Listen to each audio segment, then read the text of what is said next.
When we think of fine art, we imagine the Mona Lisa, the Burj Khalifa, or Beethoven's Symphony No. 9. But Lee Greenberg, founder of Rancho Shazam, imagines something else.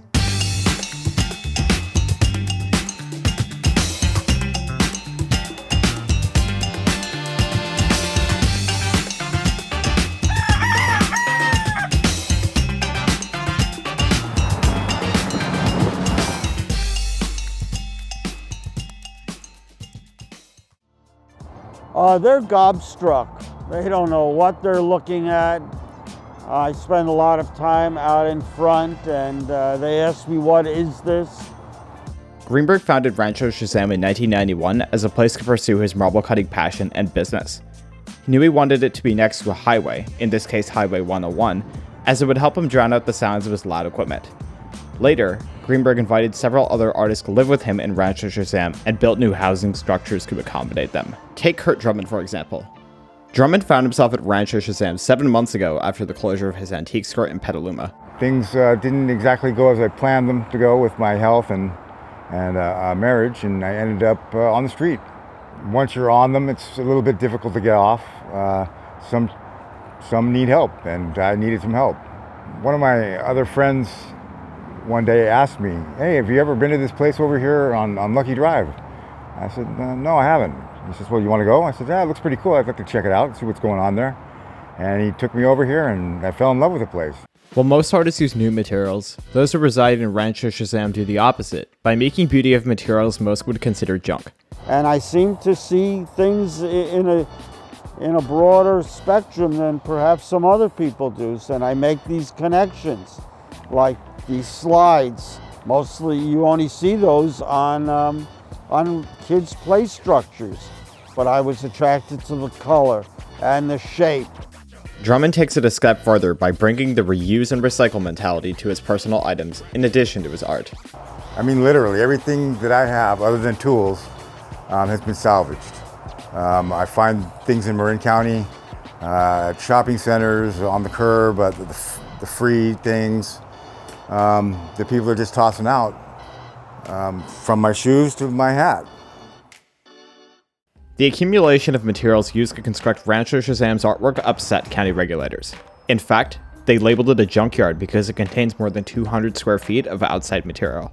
I acknowledge that it is a property with junk, but I don't think that it's fair for them to categorize it as a junkyard. I point out to them that right down the street, the Redwood High School, right outside a metal shop, they have a stack of bikes, which are junk bikes, but they use them in the welding shop and make things and practice metal arts.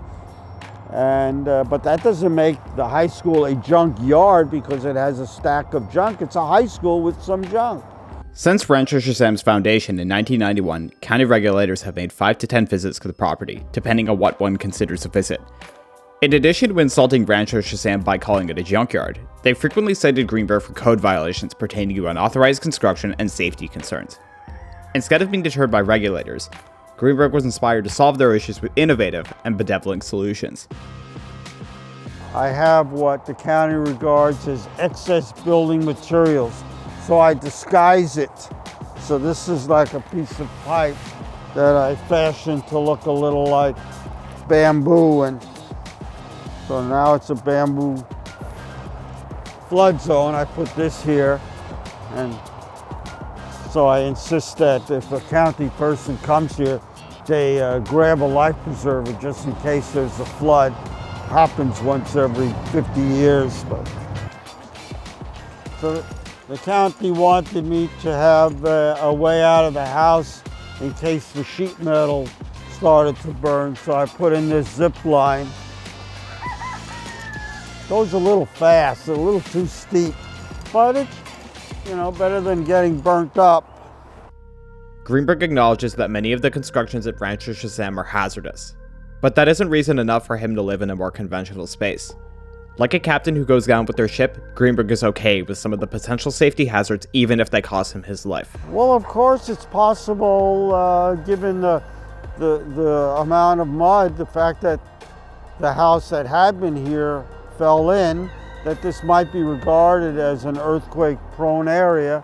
So it is with some trepidation that I sleep in there under a big beam, but I'm 79 years old, so que sera, sera. Is it worth it for Greenberg to violate building codes and risk his life for Rancho Shazam? His answer is yes, because it sends the message that objects can be repurposed in unusual ways. His fight and work are just the price of an eccentric life and possibility of inspiring others. And what a way to broadcast his message to the world. According to Caltrans, over 64 million people who drive by can see Greenberg's home along Highway 101 every year. That's more than the visitors of the top 10 most popular fine art museums on the planet combined.